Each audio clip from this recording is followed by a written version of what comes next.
So we're now going to turn it over to Michelle for the local control funding formula and the local control plan questions. Each question will have a time limit of 1 minute. Michelle? Yes, thank you. We'll start with Josh Newman. And your question, well, first, kind of a preamble. Tensions exist over federal funding risks related to transgender student participation in sports and immigration enforcement on campuses. The question is, how do you plan to protect California's education funding and student privacy rights in the face of potential federal policy shifts or funding cuts?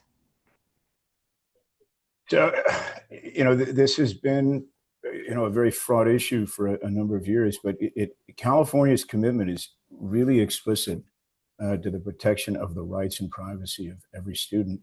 And that has withstood federal attacks and has stood up in court. And I think as superintendent, I would continue to assert our right as a state to practice our values. And the Attorney General has actually been a very good partner in this regard. And so as superintendent, it seems unavoidable given sort of the conduct and attitude of the Trump administration. We're going to find ourselves in that position more than once in the future. But it is more than worth the fight.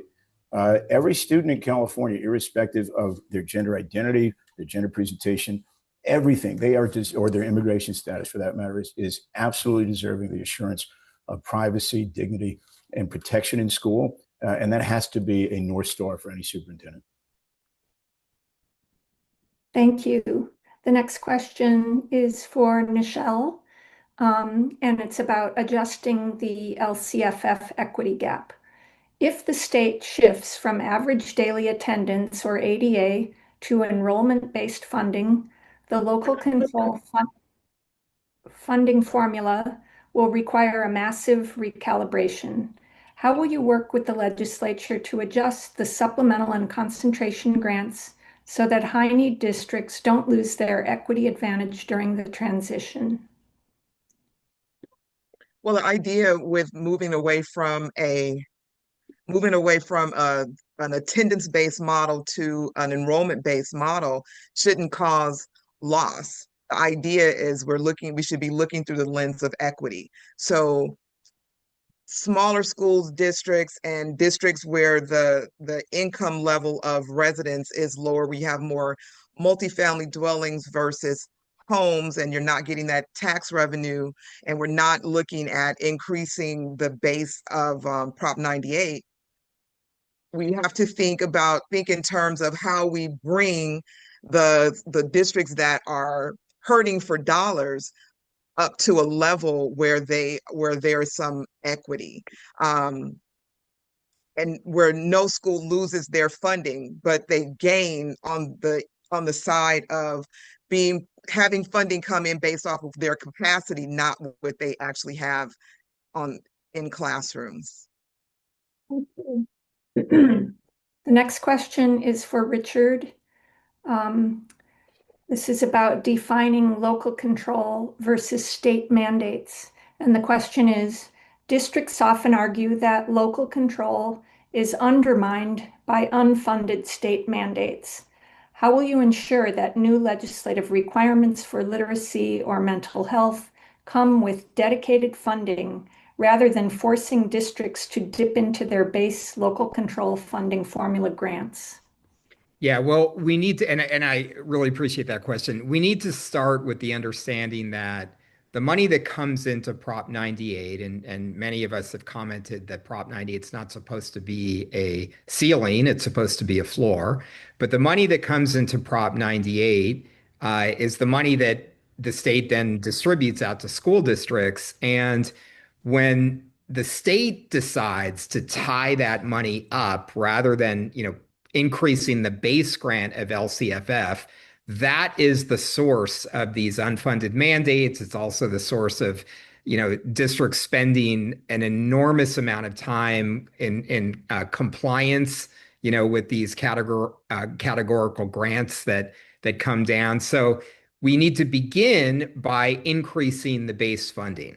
And through that, then we need to be evaluating outcomes, for districts rather than continuing to tie the hands of districts with more categorical funding. Thank you. Next is for Al about fiscal accountability. The Local Control and Accountability Plan, or LCAP, is meant to show how LCFF funds improve services for high-need students, yet many find the reports impenetrable.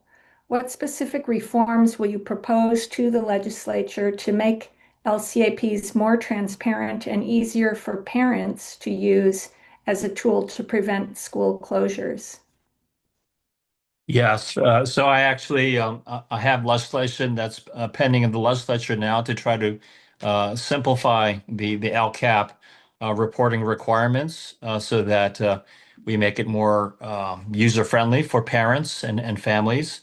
The LCAP is supposed to be a measure of transparency and accountability for families to know how school districts are spending dollars, but it's become so unwieldy that most families, they don't bother to read these telephone book thick LCAP plans, and so I'm working on a plan to alleviate a lot of those reporting, to streamline and simplify the reporting requirements to make it more user friendly. Great. Next is Anthony Rendon. This is about regarding protecting local reserves. To attract families back to public schools, some propose using local control funding formula to fund niche programs like dual language immersion or career technical education, CTE, at every site. Would you support a legislative shift to earmark LCFF funds specifically for these attractor programs to help districts compete with private and charter options? Well, earlier you talked about the need for local control, or the fight, I should say, the challenge between local control and state control. And I think this is a perfect example of where local control is important. I think this is a perfect example of local school district officials knowing their districts best, knowing what's needed in their district. Obviously, the job market is much different in an urban area than it is in a rural area. It's much different in a rural area in Coachella Valley than it is in a place like Humboldt. So I think this is a specific area where there should be tremendous autonomy. Obviously, oversight and accountability from at the state level for how funds are being spent. But this is a good place for there to be local autonomy over how dollars are spent. Thank you. Next is for Frank Lara regarding family partnership.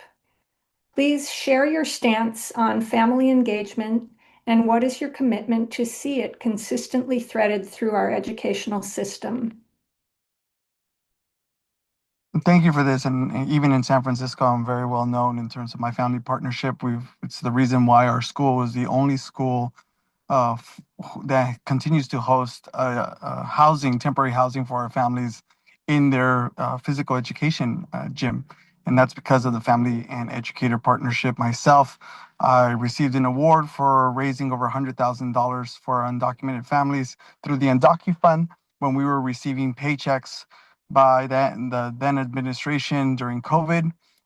Again, showing our families that we're there committed to stand side by side with them. We cannot do anything as educators, and it's always been the fact that educators continue to support, families continue to support educators. We saw that during the strike. We see it in the surveys that they are actually wanting to see educators at the forefront of fighting for education. So without them, it's not possible. But more importantly, we need to empower them. And as State Superintendent of Public Instruction, I will make this accessible and show them the opportunities and where to fight and stand with educators.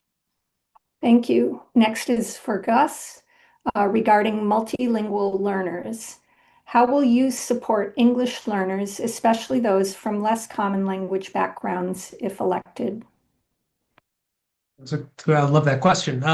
So I think it's really, we do in California have obviously a very wide range of different cultures and ethnicities, and there are going to be a lot of different languages that are spoken. I think part of it is actually, believe it or not, more of a focus on making sure they're actually getting the English instruction that they need, because that's what they're going to need to go on and be successful elsewhere in the system as they move up in age. I do think there needs to be some support because a lot of the kids are going to come to school not able to, not as fluent in English as they're going to be in their other languages. And we will have to look at, for some languages where there's going to be enough kind of tonnage to be able to have dedicated resources for that. Others, we may have to look at more tech-driven options to allow people to work remotely.